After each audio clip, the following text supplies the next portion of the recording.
Assalamualaikum warahmatullahi wabarakatuh. Bagaimana kabarnya kawan pajak semuanya? Semoga selalu dalam keadaan sehat walafiat, tidak kekurangan suatu apapun. Syukur Alhamdulillah pada kesempatan pagi hari ini kita dapat berkumpul bersama-sama dalam acara sosialisasi Peraturan Pemerintah Nomor 44 Tahun 2022 tentang penerapan terhadap pajak pertambahan nilai barang dan jasa dan pajak penjualan atas barang mewah. Pada pagi hari ini, saya Adi Wijaya akan menjadi host dan moderator dalam acara sosialisasi pagi hari ini. Hari ini kita akan ditemani oleh Bapak Dasir sebagai narasumber dan juga Bapak Maulana Marzuki dalam hal ini akan mewakili Kepala KPP Pratama Jambi Pelayangan. Untuk hari ini kita sudah seperti yang dijelaskan tadi, kita akan membahas tentang PP 44 tahun 2022. Mungkin Bapak Ibu sudah membaca juga ya mengenai adanya peraturan baru ini. Kurang lebih aturan pada hari ini akan membahas mengenai penerapan-penerapan mengenai PPN maupun PPNBM. Nah, mungkin Bapak Ibu di sini tidak asing dengan PKP maupun PNSE, semuanya akan dijelaskan dalam sosialisasi pada pagi hari ini. Sebelum melanjutkan materi, terlebih dahulu kita akan mendengarkan sambutan dari Kepala KPP Pratama Jambi Pelayangan. Dalam hal ini akan diwakili oleh Kasih Pelayanan Bapak Maulana Marzuki. Kepada Bapak Maulana Marzuki, kami persilahkan. Ya, terima kasih Mas Adi. Buka dengan sebuah pantun. Kue talam dimakan berdua, bubur sumsum belum tersentuh. Teriring salam untuk semua. Assalamualaikum warahmatullahi wabarakatuh. Ya, Bapak Ibu semuanya, di pagi hari ini kita akan sama-sama mendengarkan, sama-sama mendapatkan penjelasan terkait dengan PP nomor 44 tahun 2022 tentang penerapan terhadap PPN barang dan jasa dan PPNBM sebagai peraturan turunan atas Undang-Undang HPP. Nah, Bapak Ibu semua, di dalam PP nomor 44 tahun 2022 ini nanti kita akan sama-sama mendapatkan penjelasan terkait isi dari PP nomor 44 2022 ini, yang di dalamnya akan ada 3 kelompok besar terkait peraturan tersebut. Sebelumnya peraturan PP nomor 44 tahun 2022 ini merupakan pengganti dari PP nomor 1 tahun 2012 tentang pelaksanaan Undang-Undang PPN dan perubahannya yang saat ini sudah tidak sesuai lagi dengan kebutuhan administrasi perpajakan yang ada. Kembali tadi terkait dengan 3 kelompok besar di dalam PP nomor 44 2022 ini akan terdapat 3 kelompok besar, yaitu kelompok yang pertama terkait dengan adanya substansi baru yang selama ini belum diatur di PP sebelumnya. Kemudian itu adalah substansi yang sebelumnya sudah ada dari PP sebelumnya namun disempurnakan. Dan ketiga adalah substansi yang tidak berubah sama sekali jika dibandingkan PP yang sebelumnya. Nah, mungkin sekedar pembuka aja. Di substansi baru antara lain terkait dengan pihak lain yang ditunjuk untuk melakukan pemungutan, penyetoran, dan atau pelaporan PPN atau PPNBM. Yang salah satunya terkait dengan pihak lain yang terlibat langsung atau memfasilitasi transaksi antara pihak yang bertransaksi, yang di sini disebutkan paling sedikit berupa ada pedagang, penyedia jasa, dan atau penyelenggara perdagangan melalui sistem elektronik. Ini satu hal yang baru yang sangat sesuai dengan kondisi saat ini, yang mana perdagangan melalui sistem elektronik ini sudah semakin luas jika dibandingkan dengan PP kondisi pada saat PP nomor 1 tahun 2012 diterbitkan. Mungkin tanpa berpanjang lebar, demikian pembukaan dari saya sekali lagi mewakili dari Kepala Kantor KPP Pratama Jambi Pelayangan. Dan juga dalam kegiatan ini juga kami pun bekerjasama dengan KP2KP Muara Bulian. Semoga sosialisasi yang nanti akan disampaikan oleh narasumber dapat memberikan manfaat bagi kita semua. Demikian dari saya. Wabillahi taufiq wal hidayah. Wassalamualaikum warahmatullahi wabarakatuh. Waalaikumsalam warahmatullahi wabarakatuh. Terima kasih kepada Bapak Maulana Marzuki atas sambutan yang telah disampaikan. Bapak Ibu sekalian, pada kesempatan pagi hari ini yang akan menyampaikan materi mengenai PP 44 tahun 2022, mungkin Bapak Ibu sudah tidak asing ya dengan Bapak yang satu ini, Bapak Muhammad Dasir. Beliau sudah berkecimpung di dunia perpajakan lebih dari 20 tahun. Tentu ilmu pengetahuannya sudah dalam banget nih, semuanya mungkin sudah dikuasai nih. Saya ingin menyapa terlebih dahulu kepada Bapak Muhammad Dasir. Pak Dasir, selamat pagi Pak. Selamat pagi Pak Adi Wijaya. Ya, bagaimana kabarnya Pak Dasir? Apakah sudah sarapan? Alhamdulillah, baik. Pak Adi Wijaya gimana kabarnya? Ya, baik sekali Pak Dasir. Alhamdulillah. Di sini kita sudah banyak ya yang bergabung ya, ada 36 peserta Zoom yang insya Allah akan kita bareng-bareng mendengar maupun berdiskusi mengenai PP 44 ini. Baik. Mungkin secara sekilas aturan sebelumnya itu adalah PP 1 tahun 2012 ya Pak Dasir ya. Betul sekali Mungkin Pak Adi. tahun 2012 dulu itu kalau kita bikin faktur ya udah kita bikin fakturnya masih dari kertas, masih secara manual. Penjagaan nomor seri fakturnya pun masih manual. Sungguh berbeda dengan tahun 2023 ini yang hampir semuanya sudah elektronik ya, mulai dari ngambil nomor faktur, bikin faktur, semuanya sudah terintegrasi secara sistem. Nanti kita akan bahas bareng-bareng, tidak usah panjang lebar. Saya ingin pantun juga, sama seperti Pak Maulana tadi. Pagi hari makan kelapa, rasanya enak bikin tertawa. Kita di sini telah berjumpa untuk acara yang istimewa. Kepada Bapak Muhammad Dasir, dipersilakan. Terima kasih Pak Adi Wijaya selaku host kenamaan ya. Pagi ini kelihatannya segar sekali Pak Adi. Itu yang di atas itu apa namanya itu yang Pak Adi pakai itu? Ini lacak khas Jambi Pak Dasir. Iya. Betul ya? Ya, yang tadi minjem sama Pak Agung tadi Pak Adi ya. Iya, minjem sama yang sebelumnya ini.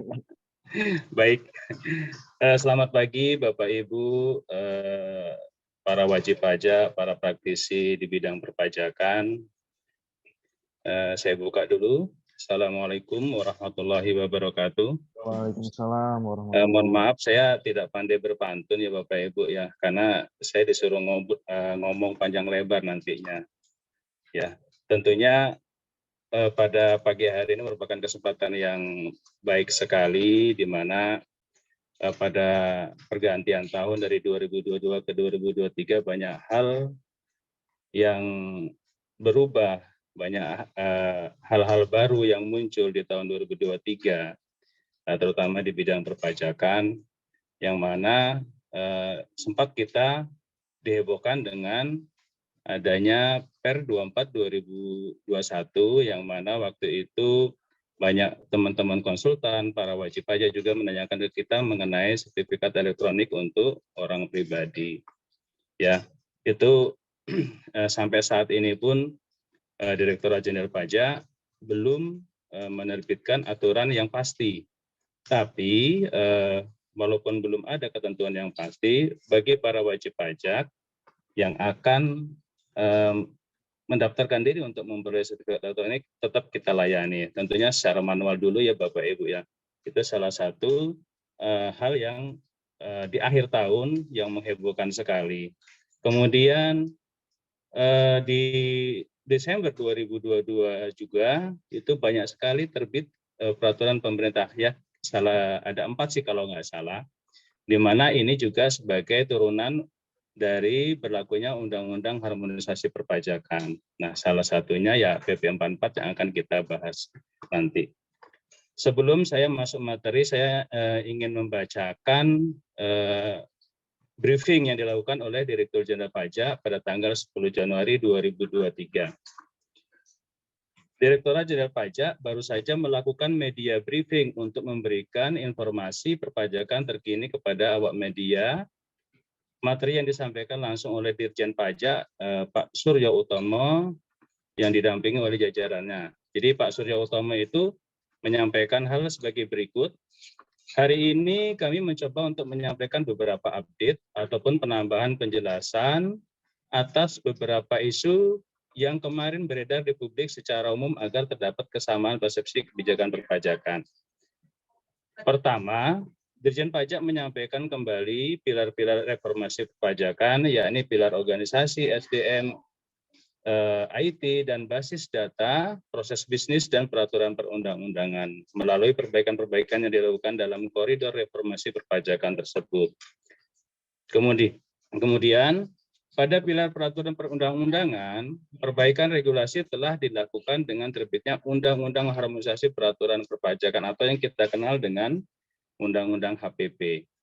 Untuk mengelaborasi undang-undang tersebut, pemerintah juga telah menerbitkan satu peraturan pemerintah di bidang PPH, satu di bidang ketentuan umum dan tata cara perpajakan, di bidang pajak pertambahan nilai, ya antara lain ya PP 55, PP 50, PP 44, dan PP 49. Tentunya ini akan menjadi PR kami, tim penyuluh, untuk mensosialisasikan kepada Bapak Ibu semua. Nah, Bapak Ibu wajib pajak yang saya banggakan, pada hari ini kita khusus membahas mengenai PP 44 tahun 2022, sebagaimana tadi sudah disampaikan oleh Bapak Adi Wijaya, yang mengenai PPN ya Bapak Ibu ya, dan juga disampaikan oleh kasih pelayanan tadi. Jadi ada beberapa update, ada beberapa hal yang dipertahankan, dan ada juga beberapa hal yang baru. Nah, tentunya sebelum kita masuk, perlu saya tegaskan bahwa nantinya ya akan ada aturan turunan berupa peraturan Menteri Keuangan. Ya, jadi memang nanti ada poin-poin yang baru dan memang belum diatur secara detail karena di peraturan pemerintah tersebut itu dijelaskan bahwa untuk penjelasan lebih lanjut ketentuannya itu akan diatur dengan peraturan Menteri Keuangan. Jadi saat ini sedang dilakukan penyusunan PMK terkait dengan poin-poin yang ada di peraturan pemerintah nomor 44 tahun 2022. Baik Bapak Ibu, saya ingin menyapa nih beberapa teman saya ya, sudah lama, seperti ada Ibu Yulia ya. Kemudian juga ada Pak Beni ya. Tapi ini kameranya pada off semua nih. Jadi nggak kelihatan wajahnya. Kemudian juga ada Pak Suyanto ya. Selamat pagi Bapak Ibu. Mungkin ada yang mau menyalakan kameranya biar kita bisa sama-sama melihat, siapa tahu nanti ketemu di jalan bisa saling tegur sapa gitu kan. Nah, ini baru kelihatan ini. Selamat pagi Pak Beni. Pagi Pak, sehat ya Pak ya? Ada Ibu Vera, kemudian ada dari PT Nagari Mitra Isandar ya. Baik, saya akan memulai materi kita pada pagi hari ini. Saya izin share screen.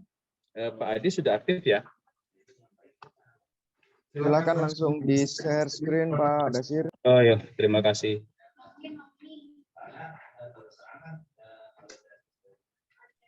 Ya, sudah muncul. Sudah muncul ya? Baik.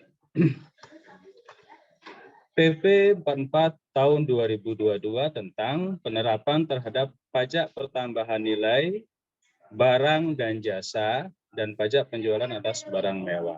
Jadi di sini khusus untuk PPN ya Bapak Ibu.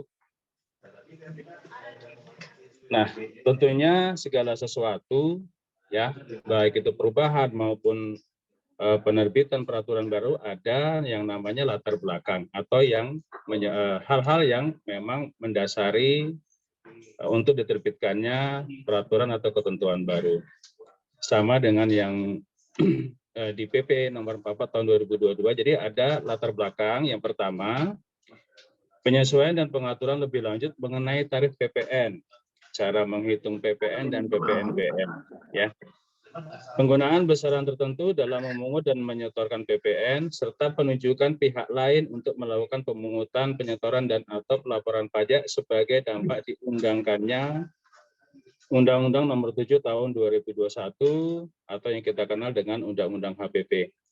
Bapak Ibu, dari uraian tersebut, tahun 2022 pertengahan kalau nggak salah ya, dari KPP juga sudah melakukan sosialisasi beberapa PMK ya terkait dengan kenaikan tarif, kemudian juga ada PMK 58 terkait penunjukan pihak lain sebagai pemungut atau pemotong, kemudian juga ada PMK 64 kalau nggak salah, itu terkait dengan besaran tertentu khusus untuk barang hasil pertanian. Nah, nanti di PP ini juga akan disinggung masalah tersebut. Kemudian latar belakang kedua, pengaturan mengenai PPN dan PPNBM sebagaimana diatur dalam PP nomor 1 tahun 2012 dan dalam PP nomor 9 tahun 2021 sudah tidak sesuai dengan kebutuhan administrasi PPN dan PPNBM. Nah, artinya PP nomor 1 tahun 2012 ini mengenai pengaturan Undang-Undang PPN nomor 9 tahun 2009 ya, nomor 49 tahun 2009 dan juga PP nomor 9 tahun 2001 ini terkait dengan kemudahan berusaha ya. Waktu itu kan kondisi kita masih dalam kondisi pandemi COVID-19 ya. Itu dirasa sudah tidak pas lagi dengan kondisi saat ini, apalagi adanya kenaikan tarif PPN yang tadinya dari 10% menjadi 11% dan juga ada kenaikan tarif untuk PPN besaran tertentu yang tadinya 1% menjadi 1,1. Kemudian latar belakang ketiga, perlu menetapkan peraturan pemerintah tentang penerapan terhadap pajak pertambahan nilai barang dan jasa dan pajak penjualan atas barang mewah. Jadi itulah hal-hal yang menjadi latar belakang kenapa diterbitkannya PP nomor 44 tahun 2022. Kemudian pada pembahasan PP 44 tahun 2022 di sini disajikan peta pengaturan ya Bapak Ibu ya. Jadi PP 44 tahun 2022 itu ada 33 pasal. Kalau misalnya Bapak Ibu yang sudah sempat membaca ya langsung ke PP-nya gitu, itu ada kalau nggak salah itu ada 33 halaman. Tapi belum termasuk penjelasan. Kalau termasuk penjelasan bisa menjadi 80 halaman. Nah, dan di sini kita coba menyingkat atau merangkum poin-poin yang penting yang nantinya akan menjadi hal yang baru buat kita dan kita pelajari bersama. Nah, peta pengaturan ini dikelompokkan menjadi beberapa bab, ya. Bab yang pertama tentunya mengenai ketentuan umum, yaitu di pasal 1. Kemudian bab kedua itu terkait pengusaha kena pajak dan penunjukan pihak lain. Itu ada di pasal 2 sampai dengan pasal 5. Ya, yang mana ini merupakan subjek dari PPN itu sendiri. Kemudian di bab 3 itu membahas mengenai barang kena pajak dan jasa kena pajak. Itu ada di pasal 6 sampai dengan pasal 13. Tentunya ini terkait dengan objek PPN. Kemudian di bab 4 itu mengenai DPP atau dasar pengenaan pajak ya, ini ada di pasal 14. Kemudian bab 5 itu mengenai penghitungan PPN atau PPN dan PPNBM. Itu pasal 15 sampai 21, ini lumayan banyak memang. Kemudian di bab ke-6 itu membahas mengenai tempat pengkreditan pajak masukan. Itu ada di pasal 22. Kemudian bab 8 terkait dengan saat dan tempat terutang PPN atau PPN dan PPNBM diatur di pasal 23 sampai dengan pasal 25. Kemudian bab 8 itu mengenai faktur pajak. Ya, itu di pasal 26 sampai dengan 30 dan terakhir adalah bab 9 itu mengenai ini penutup pajak, itu pasal 31 sampai dengan pasal 33 ya. Jadi ini terkait dengan pernyataan tetap berlakunya peraturan pemerintah nomor 1 PP 1 2012 dan pasal 5 PP 9 ya terkait dengan pemberlakuan PP itu sendiri. Nah, Bapak Ibu, jadi kalau ingin membaca lagi ya tinggal mencari bab-babnya aja ya, mana yang mau ingin kita perdalam ya tinggal kalau misalnya kita ingin membahas mengenai DPP ya kita buka di bab 4 terkait dengan DPP. Jadi ini sebenarnya memudahkan buat kita untuk membaca, untuk memahami dari PP itu sendiri. Kita lanjut. Di sini kami sajikan mengenai perbandingan dengan PP sebelumnya, ya, substansi yang tidak berubah. Jadi ada 13 poin terkait dengan substansi yang tidak berubah, ya. Yang pertama, pengusaha yang wajib ditentukan sebagai pengusaha kena pajak itu tetap tidak ada perubahan. Kemudian mengenai penyerahan JKP di dalam daerah pabean, kemudian ada pengalihan BKP dan seterusnya. Dan yang terakhir mengenai PKP pedagang eceran juga tidak berubah, ya. Jadi ini adalah poin-poin yang di PP ini disajikan tapi tidak mengalami perubahan. Kemudian kita lanjut mengenai perubahan penyempurnaan substansi.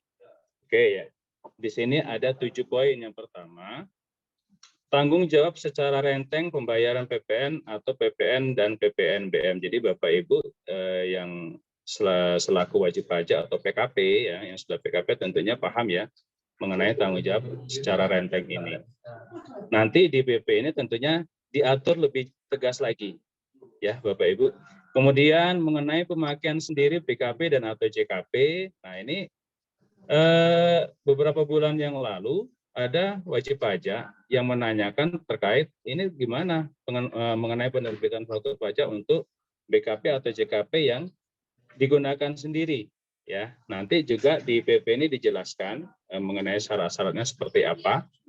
Kemudian yang ketiga, penyerahan BKP melalui penyelenggara lelang. Ini hal baru Bapak Ibu ya. Tentunya ini nanti untuk turunannya menunggu PMK. Kemudian penghitungan PPN atau PPNBM terutang menjadi bagian dari harga atau pembayaran. Kemudian ada DPP dan PPN terutang yang ditetapkan berdasarkan hasil pemeriksaan. Kemudian ada pengembalian atas PPN yang salah dipungut, ya. Kemudian konversi kurs dalam menghitung PPN atau PPNBM terutang. Ini ada 7 poin perubahan atau penyempurnaan substansi yang diatur di PP 44 2022. Kemudian kita masuk ke substansi baru. Nah, ini yang baru Bapak Ibu ya.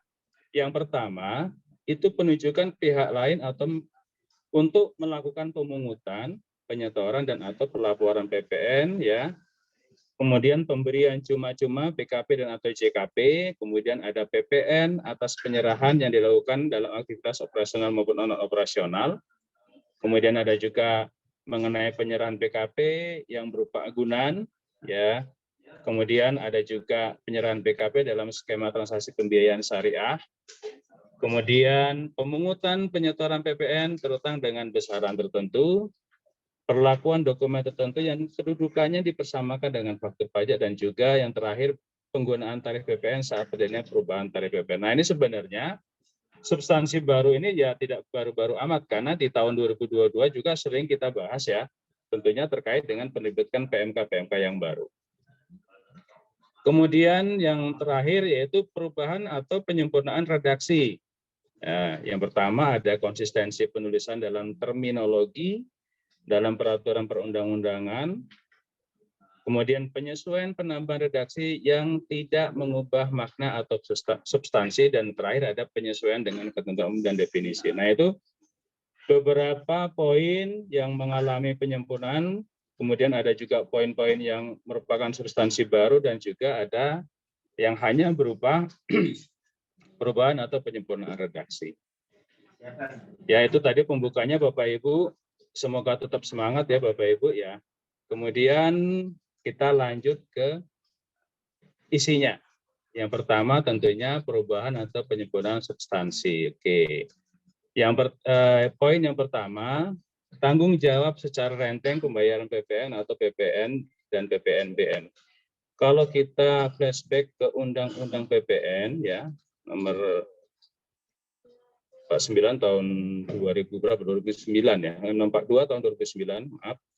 Itu di pasal 16F ya. Itu ada namanya PPN yang ditanggung secara renteng. Nah, di PP ini ya, ini dipertegas lagi Bapak Ibu. Kalau kita melihat skema di sini ya, itu dimulai dari pembelian atau penerima jasa. itu bertanggung jawab secara renteng. Ya. Jadi sama-sama bertanggung jawab ya atas pembayaran PPN atau PPNBM yang tidak disetor. Ya. Nah, ini diberlakukan dalam hal apabila PPN atau PPN dan PPNBM tidak dapat ditagih kepada penjual BKP atau pemberi JKP.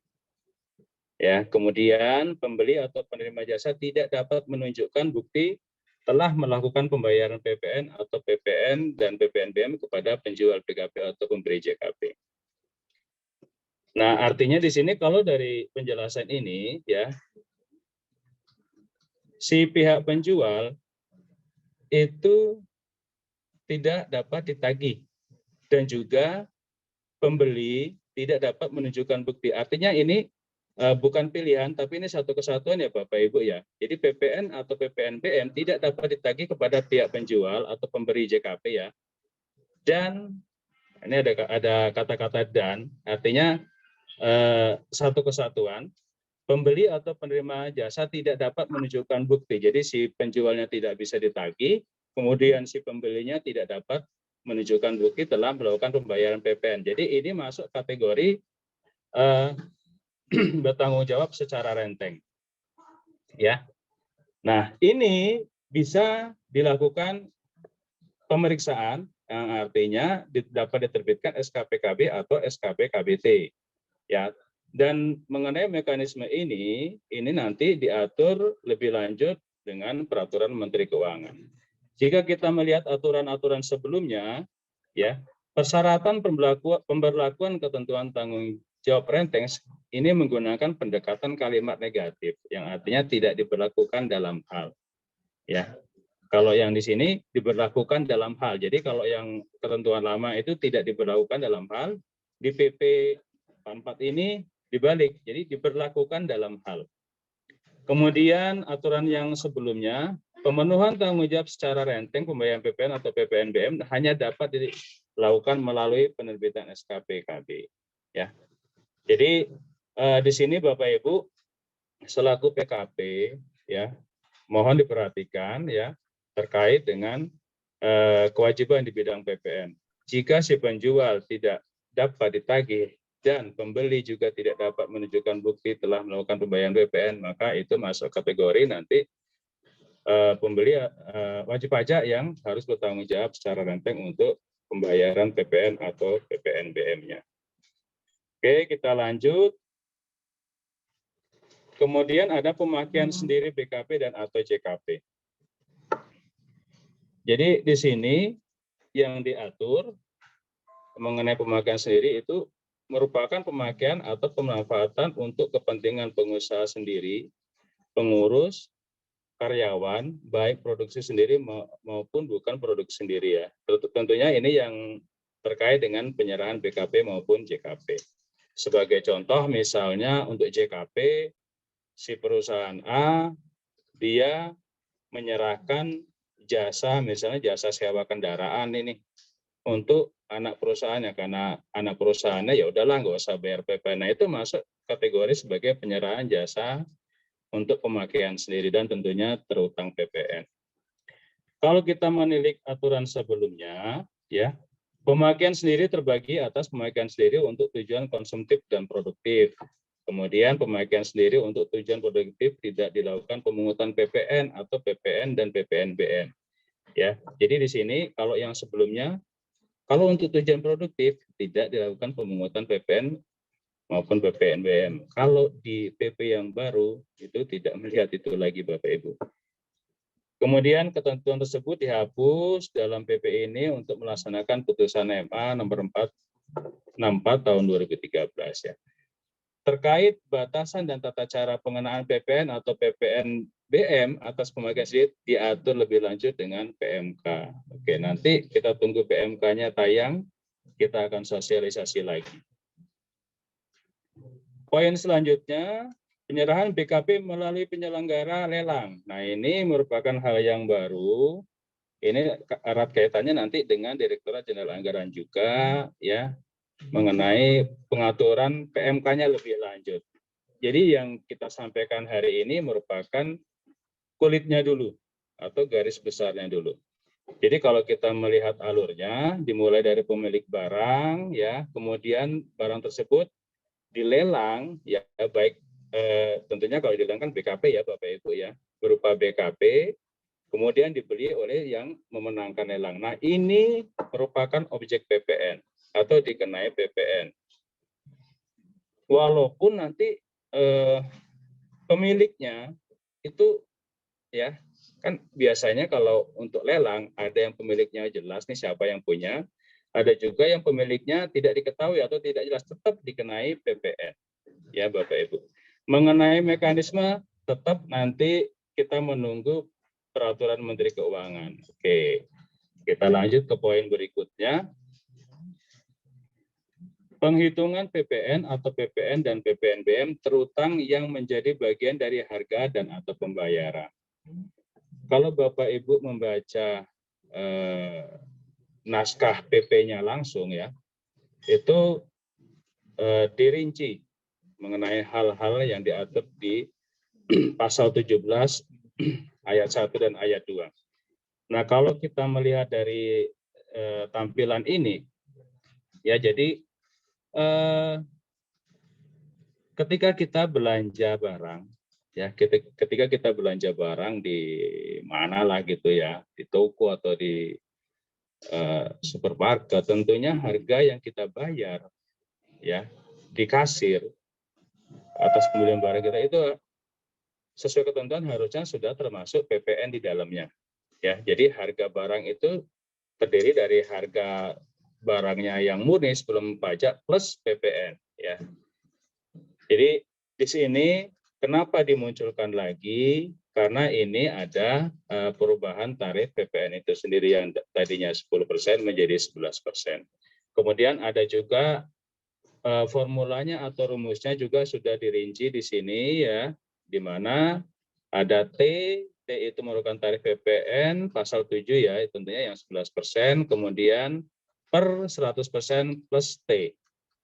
Kalau misalnya dia PPNBM ada tambahan T yang kecil.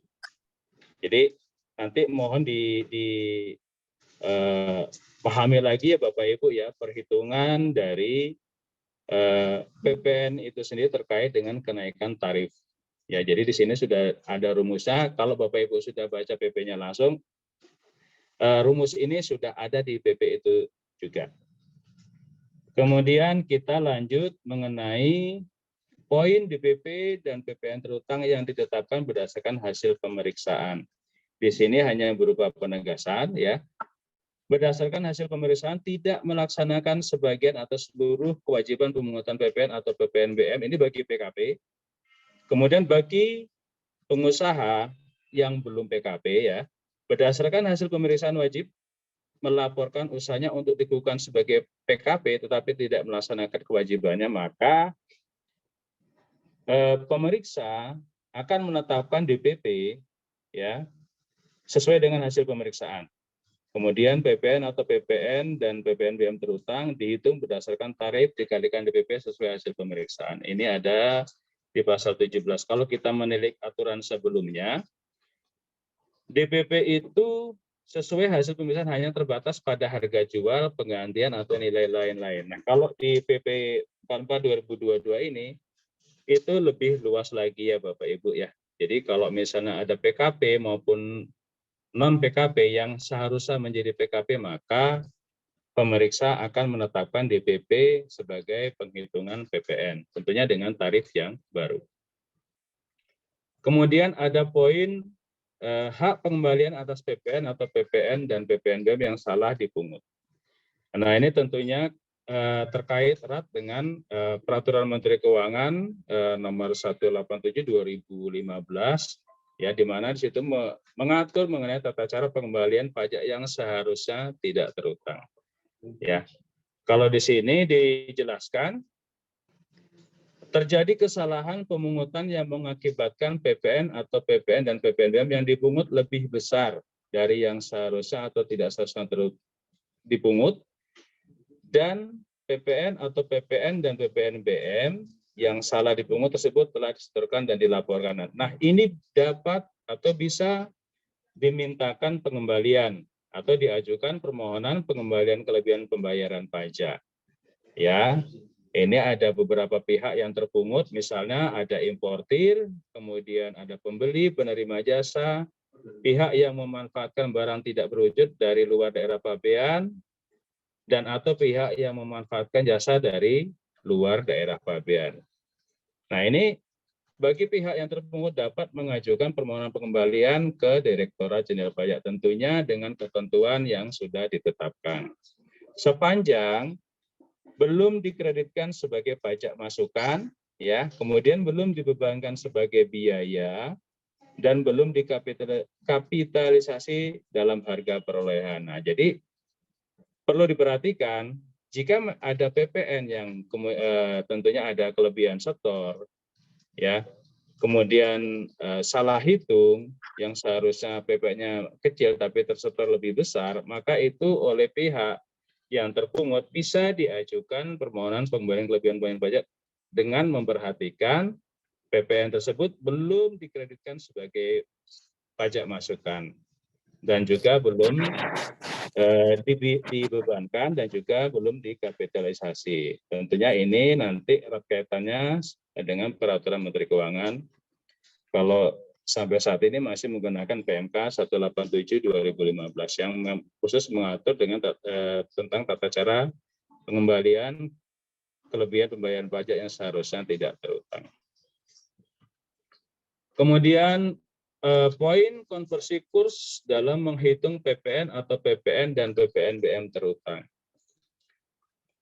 Di sini dijelaskan, ya, dalam hal transaksi atas impor BKP, kemudian penyerahan BKP di dalam daerah pabean dan di penyerahan JKP di dalam daerah pabean, pemanfaatan BKPTB dari luar daerah pabean, dan pemanfaatan JKP dari luar daerah pabean, dilakukan dengan menggunakan mata uang selain rupiah. Nah, ini jika transaksi dilakukan dengan mata uang selain rupiah, penghitungan PPN atau PPNBM harus dikonversi ke dalam satuan mata uang rupiah dengan menggunakan kurs yang ditetapkan Menteri yang berlaku pada saat faktur pajak atau dokumen tertentu yang kedudukannya dipersamakan dengan faktur pajak yang seharusnya dibuat. Jadi jelas di sini ketika ada transaksi di mana menggunakan mata uang selain rupiah untuk penghitungan PPN terutang, Bapak Ibu harus mengkonversinya ke dalam rupiah, ya. Dan kurs yang digunakan itu, ya, sesuai dengan kurs yang ditetapkan oleh Menteri Keuangan yang berlaku pada saat faktur pajak atau dokumen tertentu yang kedudukannya dipersama dengan faktur pajak seharusnya dibuat. Kalau aturan sebelumnya, kurs Menteri yang digunakan adalah kurs pada saat pembuatan faktur pajak, belum diatur terkait dokumen tertentu. Oke, kita lanjut ke substansi baru. Jadi tadi itu ada beberapa substansi yang mengalami penyempurnaan. Nah, sekarang kita masuk ke substansi baru. Poin pertama, hal yang baru, yaitu penunjukan pihak lain untuk melakukan pemungutan, penyetoran, dan atau pelaporan PPN atau PPNBM. Ini erat kaitannya dengan PMK 58 2022 ya Bapak Ibu ya. Ini terkait dengan perdagangan melalui sistem elektronik atau kita sering menyebutnya PMSE. Ya, di sini ada PPMSE, ada PMSE. Kalau PPMSE itu penyelenggaraan perdagangan melalui sistem elektronik. Kalau PMSE itu perdagangan melalui sistem elektronik, secara elektronik. Nah, di sini sudah ada alurnya. Menteri Keuangan itu menunjuk pihak lain, dalam hal ini pihak lain itu ya bisa pedagang, penyedia jasa, kemudian PPMSE ya, menjadi pemungut, penyetor, dan atau yang melaporkan PPN atau PPNBM terutang. Ya, jadi ada penjelasan lebih lanjut. Pedagang atau penyedia jasa merupakan orang pribadi atau badan yang bertempat tinggal atau bertempat kedudukan di luar daerah pabean yang melakukan transaksi dengan pembeli atau penerima jasa di dalam daerah pabean melalui sistem elektronik milik sendiri. Ini biasanya retail daring ya Bapak Ibu. Kemudian ada PPMSE merupakan PPMSE yang bertempat tinggal atau bertempat kedudukan di dalam daerah PPN atau di luar daerah PPN. Nah ini kalau bagi Bapak Ibu yang mungkin sering belanja secara online atau juga teman-teman bendahara yang melakukan pengadaan secara online, nah ini nanti erat kaitannya dengan ketentuan ini. Jadi nanti pihak marketplace atau pihak yang memiliki aplikasi itu ditunjuk sebagai pemungut, penyetor, dan pelapor dari SPT masa PPN. Jadi SPT masa PPN yang digunakan adalah SPT masa PPN Put yang khusus untuk pemungut. Oke, kita lanjut ke poin baru selanjutnya. Ini sempat saya singgung tadi di awal, yaitu mengenai pemberian cuma-cuma barang kena pajak dan atau jasa kena pajak. Ya, pemberian cuma-cuma berupa PKP atau JKP, ya, itu dikenai PPN atau PPN dan PPNBM. Dalam hal pemberian cuma-cuma merupakan pemberian diberikan tanpa pembayaran atau imbalan dengan nama dan dalam bentuk apapun. Ya, batasan mengenai seperti apa pengenaannya tetap menunggu PMK lebih lanjut. Cuma di sini sudah dimasukkan sebagai hal baru bahwa kedepannya ya pemberian cuma-cuma itu merupakan objek PPN. Ya, Bapak Ibu perlu pahami bahwa PP 44 ini kan diundangkan tanggal 2 Desember 2022 ya Bapak Ibu, dan berlakunya jadi juga sudah berlaku otomatis tanggal 2 Desember 2022. Hanya kita menunggu detailnya seperti apa ya, mudah-mudahan PMK-nya segera terbit. Kemudian hal yang baru selanjutnya, PPN atau PPN dan PPNBM atas penyerahan yang dilakukan dalam aktivitas operasional maupun non-operasional. Ya. Jadi kalau kita melihat alurnya, pengusaha PKP ataupun yang seharusnya PKP melakukan penyerahan BKP atau JKP di dalam daerah PPN kepada pembeli atau penerima jasa itu dikenai PPN sepanjang penyerahan dilakukan di dalam daerah PPN oleh pengusaha dan penyerahan dilakukan dalam rangka kegiatan usaha atau pekerjaannya. Jadi sudah jelas, ya. Penyerahan dilakukan dalam rangka kegiatan usaha atau pekerjaannya merupakan seluruh penyerahan BKP dan atau JKP yang diserahkan dalam aktivitas operasional maupun non operasional. Ya, kalau di sini yang dimaksud dengan aktivitas operasional itu tentunya merupakan aktivitas penghasil utama pendapatan, aktivitas lain yang bukan merupakan aktivitas investasi,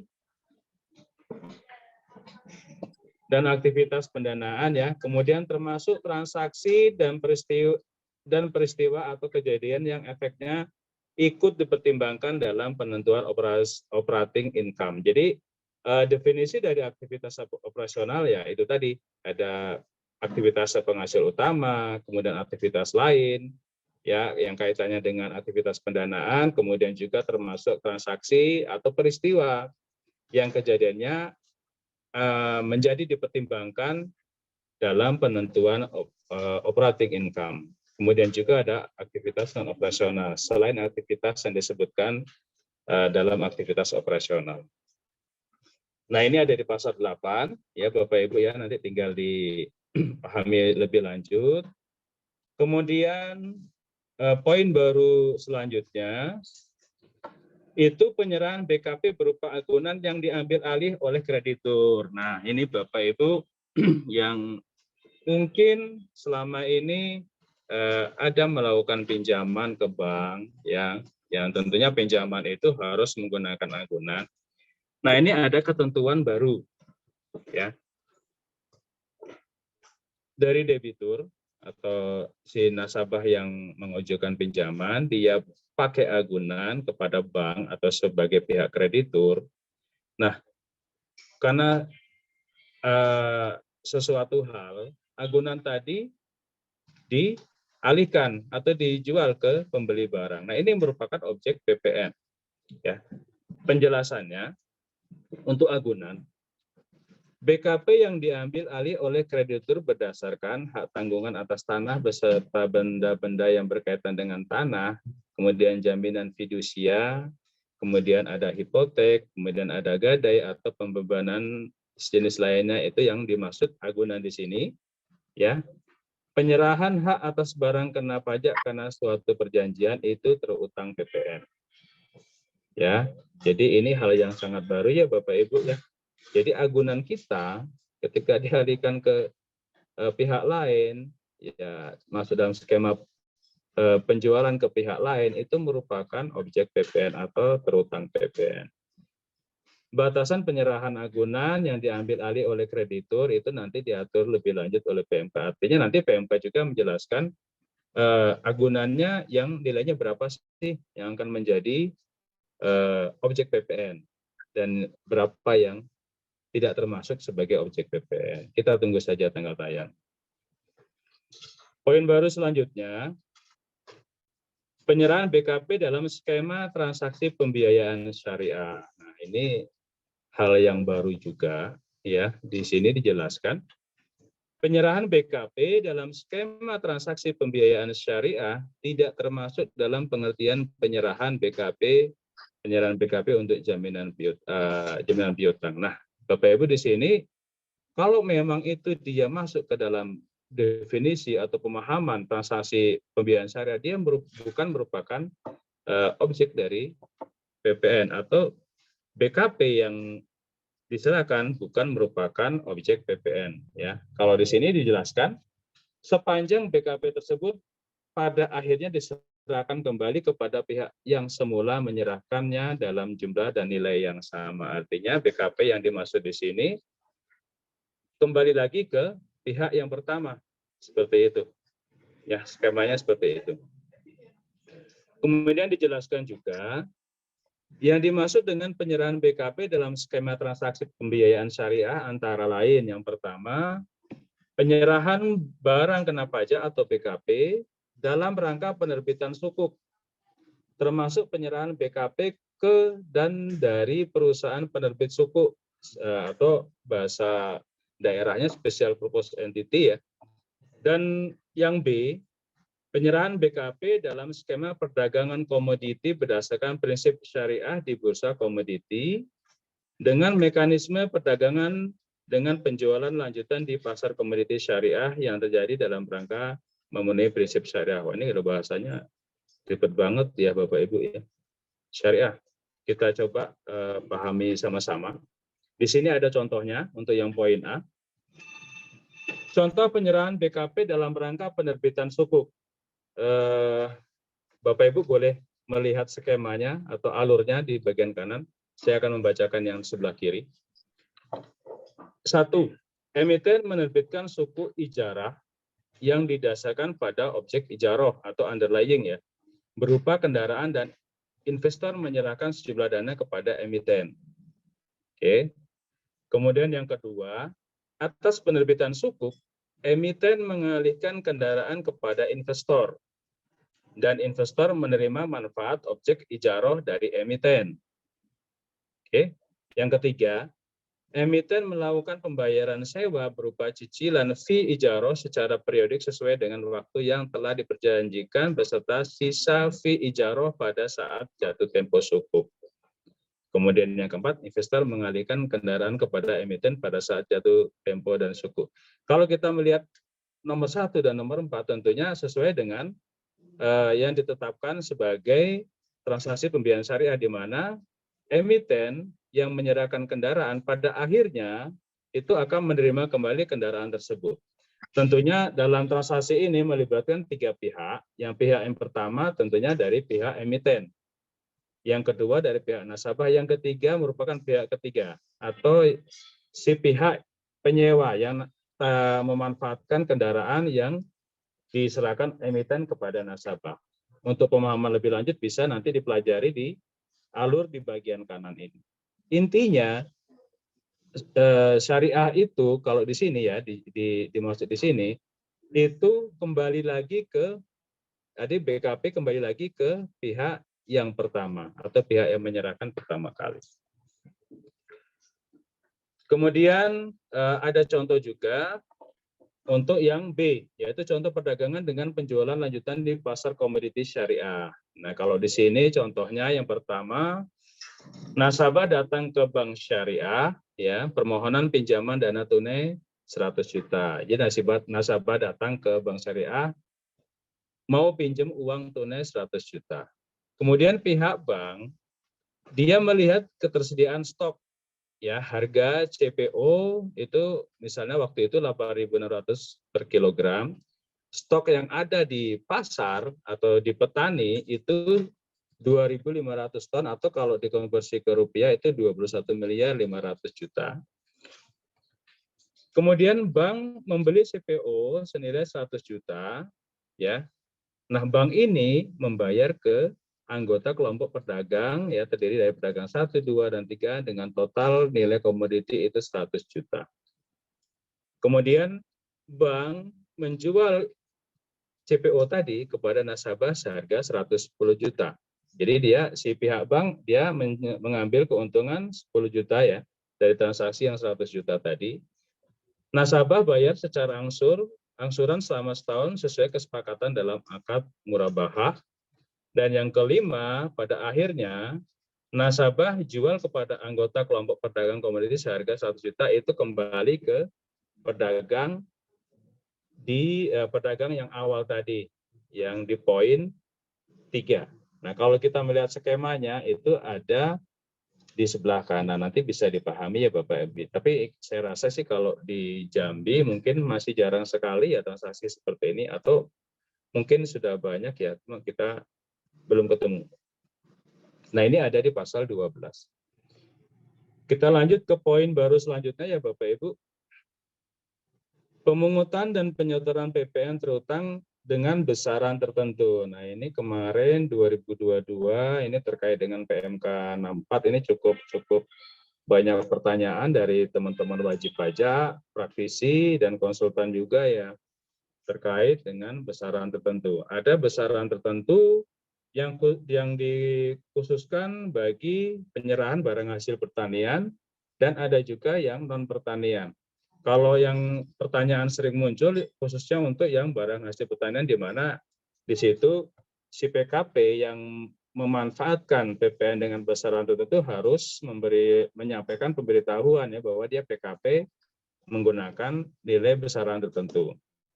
Tapi kalau untuk PKP yang non BHPT ya barang hasil pertanian dia tidak perlu menyampaikan, tapi dia harus menjalankan kegiatan usaha yang sudah ditetapkan dengan Peraturan Menteri Keuangan yang memang PPN-nya harus menggunakan besaran tertentu. Jadi ada perbedaan di situ. Ya, kalau misalnya dia kita ambil contoh misalnya dia pedagang pengumpul TBS misalnya, dia jual ke pabrik. Selama ini kan dipungut PPN sesuai pasal 7 atau tarif umum ya yang 11%.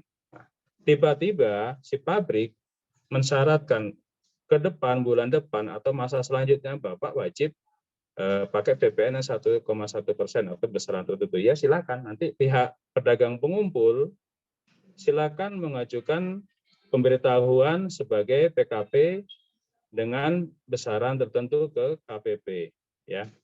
Nah nanti ternyata di perjalanan waktu si PKP tadi dia transaksi dengan pihak yang lain lagi dan mewajibkan pakai PPN yang normal, ya dia bisa balik lagi ke PKP yang normal. Artinya dia cukup menyampaikan pemberitahuan ke KPP bahwa saya balik lagi loh pakai PPN yang normal.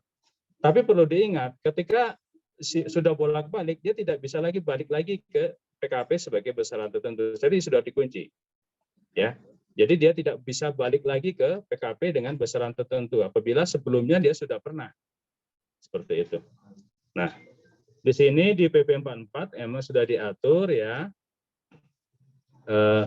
Bagi PKP yang mempunyai peredaran usaha dalam 1 tahun buku tidak melebihi jumlah tertentu, kemudian melakukan kegiatan usaha tertentu, melakukan penyerahan BKP tertentu dan atau JKP tertentu ya kepada pembeli atau penerima jasa dapat memungut dan menyetorkan PPN terutang dengan besaran tertentu. Oke, kan dapat. Jadi kalau dapat itu tidak wajib ya, dia bisa memilih. Kita bagi Bapak wajib pajak bisa nanti membaca lagi PMK terkait dengan besaran tertentu ya, PMK 64 dengan PMK berapa ya, 70 kalau nggak salah. Tentunya tata cara perhitungannya ya, besaran tertentu itu formula tertentu dikali dengan tarif PPN dikali dengan dasar pengenaan pajak. Bapak Ibu, ada catatan di sini yang wajib diingat ya.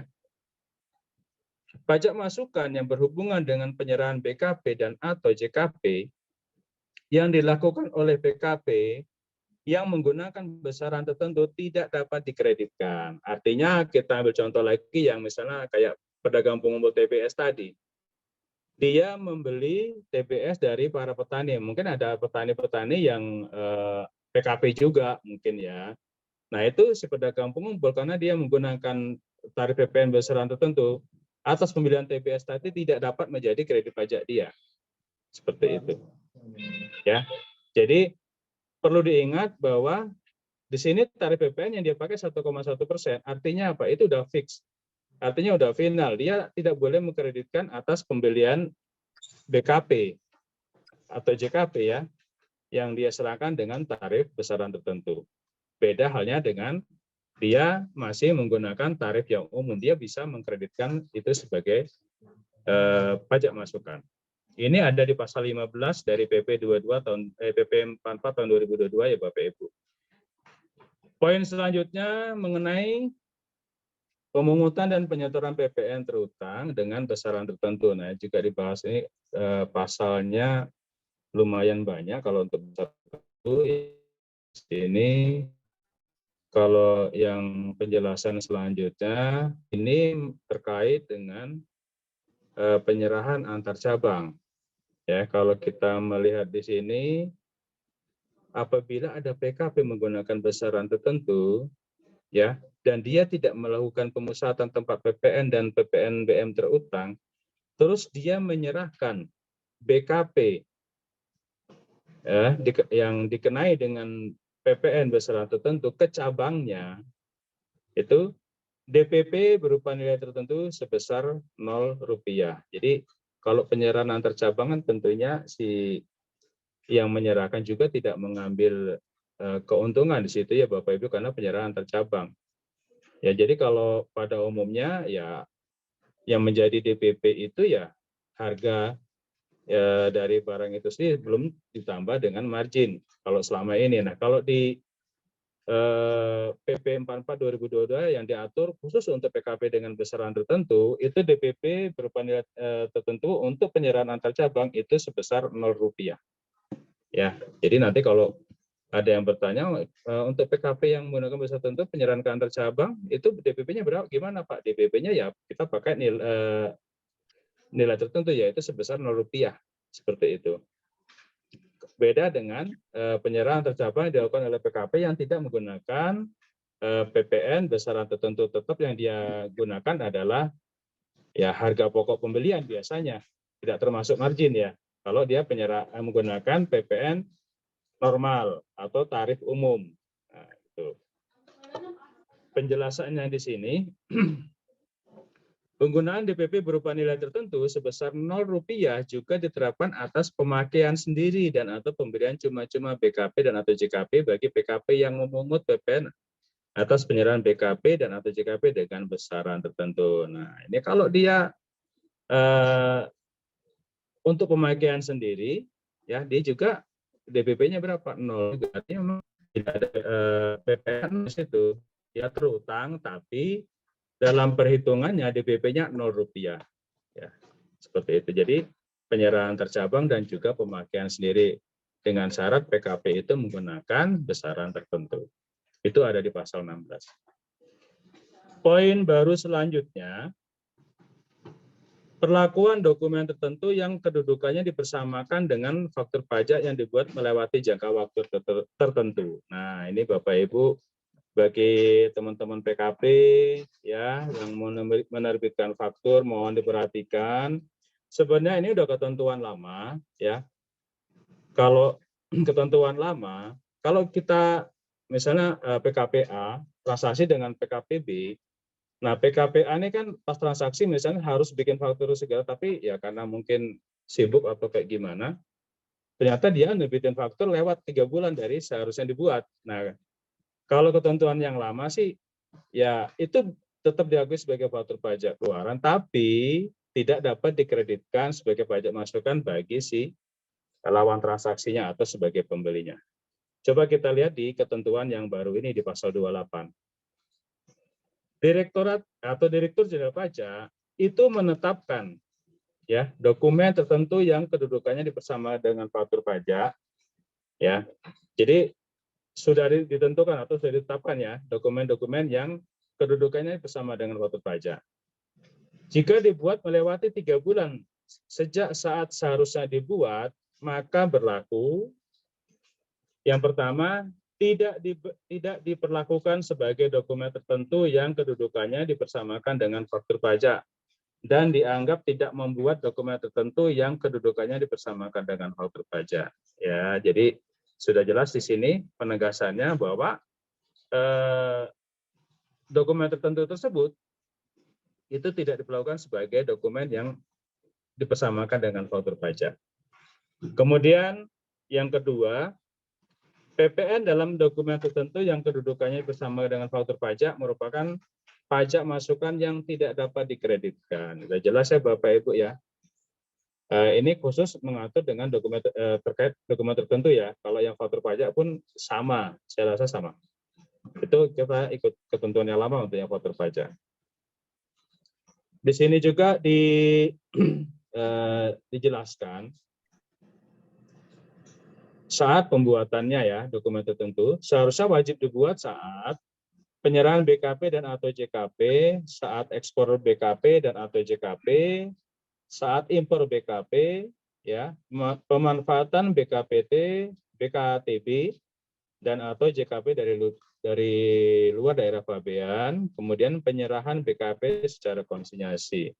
Ya kalau di sini layaknya seperti pembuatan faktur pajak biasa. Cuma di sini bedanya ya dokumen tertentu. Seperti itu.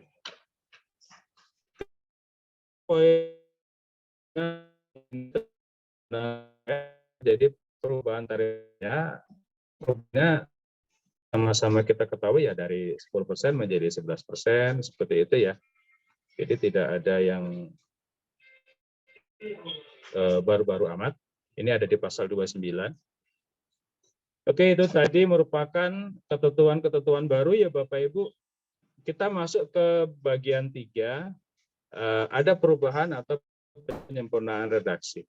Wah, Oke. luar biasa ya Pak Dasir ya, sudah mencapai materi ketiga mengenai perubahan penyempurnaan redaksi dan nanti akan dilanjutkan dengan ketentuan penutup ya Pak Dasir. Iya, Pak Adi. Ya, tadi sudah banyak banget yang dibahas, mulai dari perubahan substansi, lalu juga ada substansi baru, banyak banget ya Banyak banget isinya. Pak Adi. Ada tentang Contohnya banyak-banyak. Nah, tapi Pak Dasir ini sangat menguasai materi sekali ya. Oke, mungkin bagi Bapak Ibu izin mengingatkan bagi yang belum mengisi link registrasi ya, silahkan untuk mengisi link registrasi tersebut terlebih dahulu. Lalu untuk Bapak Ibu yang mungkin ingin menanyakan sesuatu, nanti di akhir acara kita akan ada diskusi ya. Lalu juga misalkan ada yang ingin chat juga boleh, nanti akan kita bacakan kalau memang waktunya masih memungkinkan. Bagi yang ingin mendownload materi, ini sudah kami sediakan slot PP nomor 44 tahun 2022. Jadi sebelum lanjut kita akan break sejenak. Oh ya, silakan Pak Adi. Saya izin minum.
Gimana Pak Adi videonya? Ya, sepertinya mengalami gangguan. Oh, gangguan. Gimana? Bagus harusnya videonya tadi.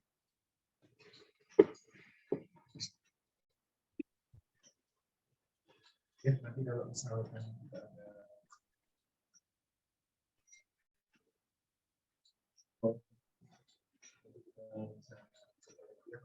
Ya. Everybody, I'm on my way. New friends and new places to see. Oke. Blue skies ahead, yes, Oke, saya izin share screen ya untuk materi selanjutnya untuk bagian ketiga.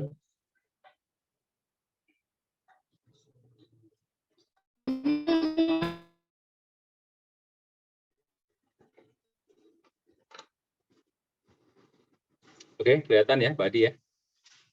silakan sudah terlihat Pak. Oke, terima kasih Pak Adi. Bapak Ibu wajib pajak. Kita lanjut lagi ke bagian ketiga mengenai perubahan atau penyempurnaan redaksi. Dan di PP 44 2022 ini diatur juga mengenai istilah-istilah yang mungkin mengalami perubahan ya secara redaksi tapi maknanya tidak mengalami perubahan ataupun ada redaksi yang baru dan artinya juga baru. Kalau kita melihat matriks atau tabel matriks di sini, tentunya bisa dibaca langsung kayaknya ya Pak Adi ya di sini, karena banyak sekali itu dikelompokkan berdasarkan pasal-pasal ya, misalnya pasal 2 ayat 2, pasal 5A, redaksinya sebagaimana dimaksud berubah menjadi sebagaimana diatur ya, jadi lebih jelas ya. Kemudian pengusaha yang sudah dikukuhkan kalau di PP 44 atau yang PP yang terbaru ini menjadi pengusaha yang telah dikukuhkan. Yang dicetak tebal itu merupakan kata yang mengalami perubahan redaksi.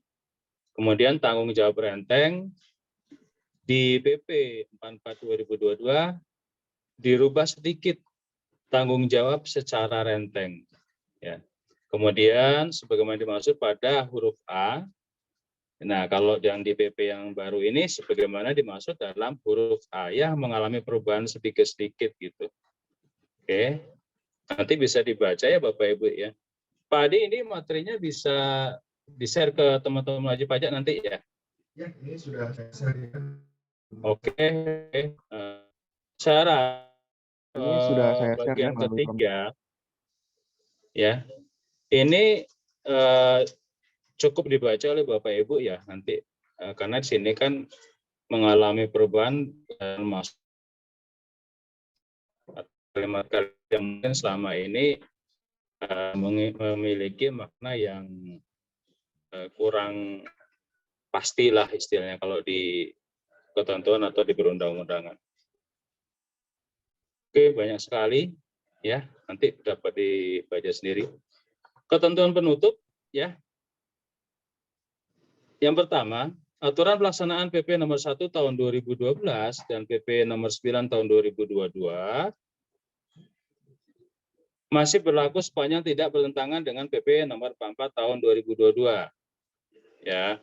Kemudian pencabutan PP nomor 1 tahun 2012 dan pasal 5 PP nomor 9 tahun 2022. Kemudian pemberlakuan PP nomor 44 tahun 2022 secara tanggal diundangkannya yaitu tanggal 2 Desember 2022.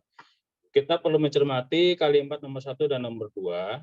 Ya, nomor 1 itu aturan pelaksanaan PP nomor 1 tahun 2012, kemudian yang kedua itu pencabutan PP nomor 1 tahun 2012. Jadi nanti ada yang bertanya, Pak, itu nomor 1 nomor 2 kenapa kok bertentangan yang kalimatnya? Ya, kita tinggal baca di depannya. Kalau yang nomor 1 itu aturan pelaksanaannya masih berlaku sepanjang tidak bertentangan. Yang nomor 2 itu pencabutan PP-nya itu sendiri. Ya, kalau yang dicabut itu PP nomor 1 tahun 2012, sedangkan di PP nomor 9 tahun 2022 itu pasal 5-nya. Ya, seperti itu. Karena sudah dijelaskan di awal tadi, pasal 5 ini ada memang yang memang bertolak belakang langsung dengan PP 44 tahun 2022. Kemudian yang ketiga, pemberlakuan PP nomor 44 tahun 2022 itu berlaku sejak tanggal 2 Desember 2022. Ini di pasal 31, 32, dan 33. Yang terakhir, pajak kuat Indonesia Maju. Demikian materi yang dapat saya sampaikan kepada Bapak Ibu wajib pajak yang ikut Zoom pada pagi hari ini. Jika ada pertanyaan nanti langsung raise hand atau juga dapat mengetik di kolom chat dan nanti akan dipandu oleh host kita Bapak Adi Wijaya. Saya akhiri ya, terima kasih. Apakah suara saya terdengar, Pak Desi? Karena kita berdekatan, kita dengeran.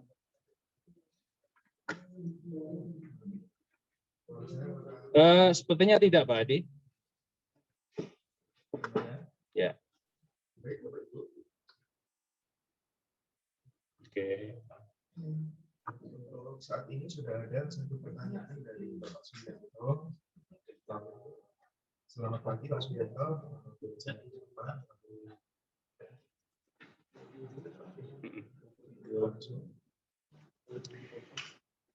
Ini ada satu pertanyaan Pak Adi.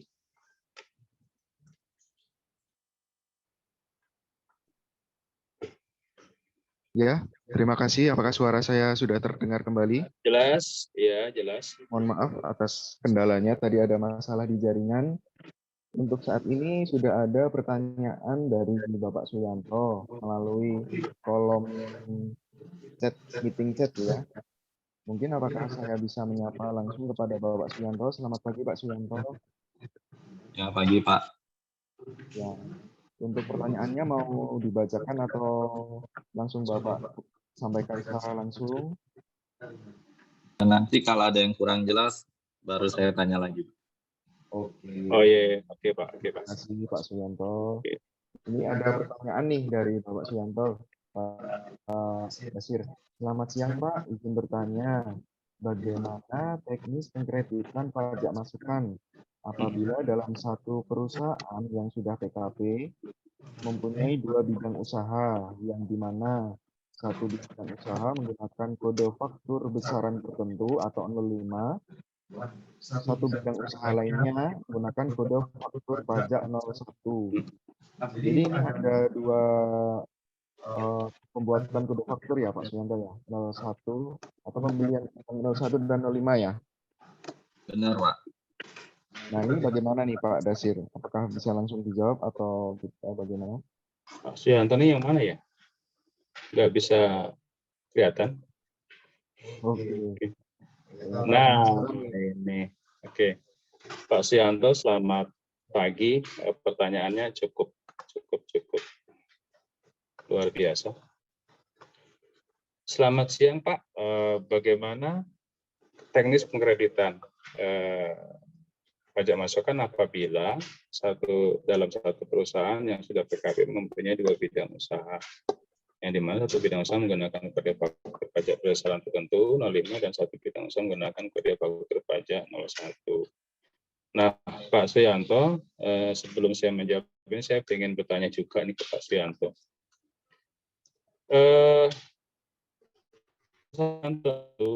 Tentunya dalam saat pembuatan faktur yang kita gunakan itu DPP-nya kan bukan DPP yang umum ya Pak Suyanto ya. Artinya kalau kita sebelumnya mengacu ke PMK 89 kan DPP-nya 10% dikali 10 kemudian dikali tarif ya, seperti itu. Jadi DPP-nya bukan merupakan DPP yang harga barang ya, karena besaran tertentu di sini kan. Nah, ini posisinya perusahaan Bapak itu misalnya apa nih usahanya yang menggunakan besaran tertentu misalnya? Pengumpul buah sawit mungkin Pak. Pengumpul buah sawit. Berarti perusahaan Bapak menjual ke pabrik berarti? Ke pabrik, anggap saja Ya. Pak, saya ke pihak lain lagi mungkin. Ke pihak lain lagi. Oh gitu. Di sini perlu kita pahami bahwa kalau misalnya contohnya seperti yang Bapak bilang, besaran tertentu kan itu terkait dengan barang hasil pertanian ya Pak Suyanto ya. Barang hasil pertanian ketika dia menyerahkan itu ke pabrik atau ke industri ya, karena syaratnya kan harus industri pengolahan ya. Ya, di PMK itu syaratnya adalah harus industri pengolahan. Ketika PKP yang melakukan penyerahan tersebut menggunakan tarif besaran tertentu, dianya pas beli TBS ya, itu tidak bisa mengkreditkan. Yang bisa mengkreditkan justru yang pabrikannya. Seperti itu. Jadi perusahaan Bapak selaku pedagang pengumpul TBS yang menggunakan PPN dengan tarif besaran tertentu itu tidak dapat mengkreditkan pajak masukan tersebut. Seperti itu. Gimana Pak Sianto? Kalau satu bidang usahanya lagi itu kan kode fakturnya 01 tuh. Misalkan anggap saja satu bidang usahanya angkutan tuh Pak. Ya, angkutan bisa. Nah, tapi kan misalkan saya ada beli spare part nih yang berkaitan dengan angkutan, nah itu teknis pengkreditan pajaknya gimana gitu. Sebentar, perusahaan Bapak bergerak di bidang jasa angkutan. Artinya kan menggunakan kendaraan ya. Kemudian Ya, jadi, perusahaan Bapak membeli spare part. Ya. Ya. Nah, di sini kan perusahaan Bapak terkait dengan jasa angkutan ini kan menggunakan tarif umum kan, PPN-nya. Benar, bukan Pak. besaran tertentu, ya kan? Kalau untuk pengkreditannya biasa, Pak. Selama itu terkait dengan kegiatan usaha, misalnya jasa angkutan, untuk spare part-nya bisa dimanfaatkan sebagai pajak masukan, nggak ada masalah. Nah, lain halnya ketika Bapak ada usaha sebagai pedagang pengumpul, misalnya TBS, Bapak di situ menggunakan besaran tertentu PPN-nya. Nah, itu Bapak ketika membeli buah ya berupa TBS dari para petani, kebetulan petaninya juga ada yang pedagang pengumpul juga, itu tidak dapat dijadikan sebagai pajak masukan. Jadi ada dua hal yang berbeda. Yang satu usahanya menggunakan tarif umum, misalnya jasa angkutan tadi, itu bisa mengkreditkan PM-nya. Tapi kalau misalnya dia menggunakan besaran tertentu, ya PKP dengan besaran tertentu, ketika membeli barang itu tidak bisa dikreditkan sebagai pajak masukan. Seperti itu. Nanti jadi di e-fakturnya itu gimana? Di e-fakturnya maksudnya e-faktur di yang mana? Yang besaran tertentu? Itu bercampur nggak Pak omsetnya Pak nanti ya? Waktu pelaporan Omsetnya. Iya Pak. Kalau untuk barang hasil pertanian tertentu, untuk besaran tertentu, yang dihitung DPP-nya. DPP-nya kan di sini tidak seperti perhitungan DPP pada umumnya. Misalnya Bapak transaksinya 100 juta. Dengan besaran tertentu DPP-nya menjadi 10 juta. Seperti itu. Nanti mungkin ada penyesuaian saat pelaporan ini Pak Sianto ya. Seperti itu. Atau gimana nih maksud pertanyaannya? Jadi Pak kalau di e-faktur itu Pak, kita kan ada buka kode faktur kan 01 sama 05 tuh. Itu di e-fakturnya itu otomatis ada pemisahan atau enggak gitu Pak? Kalau di e-fakturnya itu kita ketik sendiri sih Pak. DPP-nya Pak. Kalau untuk besaran tertentu. Seperti itu. Kemarin ada wajib pajak juga datang ke kita, kebetulan dia pakai yang besaran tertentu, ya. Jadi dia melakukan penyerahan itu ke pabrik. Dia nanya, bikin fakturnya gimana Pak? Ya udah kita, dia kan kebetulan bawa laptopnya, langsung bisa dibuka aplikasinya di KPP, terus kita cek. Dan memang dia tidak otomatis langsung seperti transaksi yang menggunakan tarif umum, kita harus menyesuaikan DPP-nya di situ Pak. Kita ketik sendiri DPP-nya agar nanti PPN-nya pas menjadi 1,1% seperti itu. Atau nanti bolehlah Pak Suyanto main ke KPP, ke Helpdesk. Ya, coba bawa laptopnya nanti seperti apa pertanyaan nanti ya. apakah pertanyaan yang dimaksud sama dengan yang saat ini atau kayak gimana? Kalau PPN terkait faktur pajak, pengkreditan, ya kita pinginnya kalau mau konsultasi harus bawa laptopnya, kita coba di aplikasinya seperti itu Pak Suyanto. Ya, Baik, Pak. oke. Pagi Pak Dasir. Ya, Maaf ya, saya dari Yosma Pak. Ini mau nanya Pak, kalau yang kegiatan kayak yang tadi Pak Yanto bilang, kalau ngitung omsetnya, berarti kan itu bisa digabungkan dalam dua kegiatan berbeda. Jadi satunya memang pakai yang normal, satunya yang dihitung DPP secara tertentu tadi ya, yang untuk Iya. Pembelian yang menggunakan PPN 1% gitu. Iya.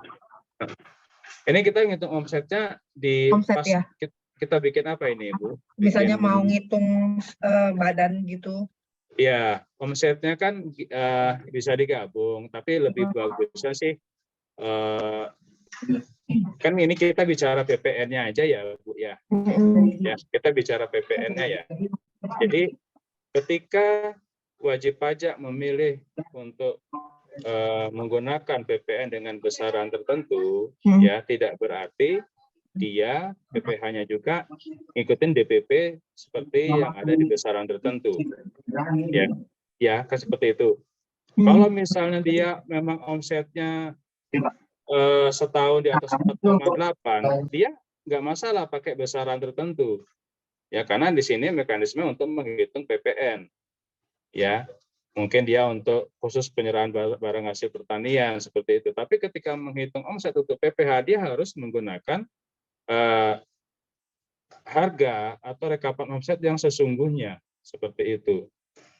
Jadi tidak serta-merta ketika ada PKP dia menggunakan atau memanfaatkan tarif besar mungkin saat sepeda tahunan dia menyusun laporan keuangan kita rugi, ya.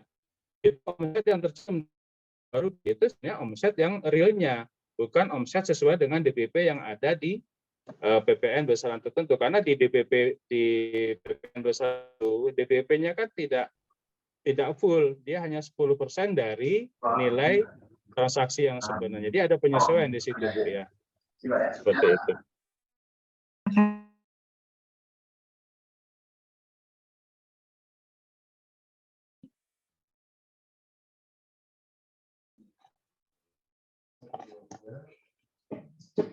Bagaimana Pak Dasir? Apakah sudah masuk suara saya? Sudah? Terima kasih ya. Jelas sekali. Terima kasih kepada Pak Suyanto maupun Ibu Yosa yang telah menyampaikan pertanyaan untuk membantu menghidupkan diskusi pada kita pagi hari ini. Bagi Bapak Ibu yang masih atau tadi belum sempat melihat ya slide yang sudah saya kirimkan lewat chat, sudah saya kirimkan ulang. Bagi Bapak Ibu, saya ingatkan sekali lagi, bagi yang belum mengisi link registrasi, silakan untuk mengisi. Bagi yang sudah mengisi, kami ucapkan terima kasih. Pak Adi, ada hal yang mungkin perlu saya sampaikan ke teman-teman peserta Zoom pada hari ini. Oke, terima kasih. Bapak Ibu wajib pajak, kita tadi sudah membahas ya panjang lebar ya, panjang kali lebar materi mengenai PP 44 tahun 2022 terkait dengan PPNBM ya, sesuai dengan kondisi yang saat ini yang mengacu pada Undang-Undang Harmonisasi Peraturan Perpajakan Nomor 7 Tahun 2021. Tadi dari beberapa penegasan ada 3 bagian. Yang pertama penyempurnaan, yang kedua itu hal baru, yang ketiga redaksi. Nah, dari poin pertama dan kedua ya, penegasan atau penyempurnaan dan hal yang baru, tentunya tadi banyak sekali notifikasi bahwa hal-hal yang disempurnakan, hal-hal yang baru akan diatur lebih lanjut dengan peraturan Menteri Keuangan. Tentunya lebih pas jika nanti ketika PMK itu sudah ditayangkan atau sudah diluncurkan, kita ketemu lagi nih. Ya, kita bahas. Yang tadi kan hanya garis besarnya, poin-poinnya saja. Mungkin ada bagian tertentu yang mungkin kita belum satu persepsi pemahamannya ya, seperti itu. Jadi kita menunggu PMK yang baru seperti itu. Ya, mudah-mudahan dalam akhir bulan ini PMK yang baru sudah terbit dan kita bisa sama-sama belajar. Ya, seperti pengenaan PPN atas objek lelang, kemudian agunan, kemudian terkait PMSE, itu kan sebenarnya hal-hal yang teknis ya. Pembuatan fakturnya bagaimana Pak? Seperti itu. Dan pengkreditannya bagaimana? Itu sangat-sangat teknis. Jadi kita sebenarnya pada hari ini kami memang berinisiasi memperkenalkan dulu PP 44 ini kepada Bapak Ibu supaya nanti ada hal yang baru, tapi memang secara detailnya belum bisa diuraikan di pertemuan kita kali ini karena menunggu PMK yang lebih lanjut seperti itu. Itu aja sih Pak. Pak Adi kira-kira tambahan dari saya. Oke, 1, 2, 3. Terima kasih Pak Dasir atas closing ya, statement-nya tadi ya. Oke. Bapak Ibu, sebelum menutup acara pada pagi hari ini, saya ingin mengingatkan pada Bapak Ibu sekalian, bagi yang mungkin ingin berdiskusi lebih lanjut, bisa mendatangi kami, KPP Pratama Jambi Pelayangan, yang terletak di Jalan Arif Rahman Hakim, Simpang 4 Siting, Kecamatan Telanai Kota Jambi, atau bagi Bapak Ibu yang berhalangan untuk hadir secara langsung, Bapak Ibu dapat menghubungi kami melalui nomor WhatsApp di 0852 6794 1199 atau Bapak Ibu dapat mengakses Instagram kami di Pajak Jambi Pelayanan. Di situ ada hotline kami yang bisa dihubungi lewat WA. Bapak Ibu sekalian, demikian sosialisasi PP 44 tahun 2022 yang dapat kami sampaikan. Berbaju kurung si anak darah sambil berhias kembang melati. Kalau tersilap berbicara, mohon maafkan sepenuh hati. Wabillahi taufiq wal hidayah. Assalamualaikum warahmatullahi wabarakatuh. Waalaikumsalam. Bapak Ibu, kita besok juga ada Zoom PP 49. Bagi Bapak Ibu yang ingin join, kami persilahkan untuk besok di hari Jumat ya Bapak Ibu di jam yang sama. Mohon izin untuk live.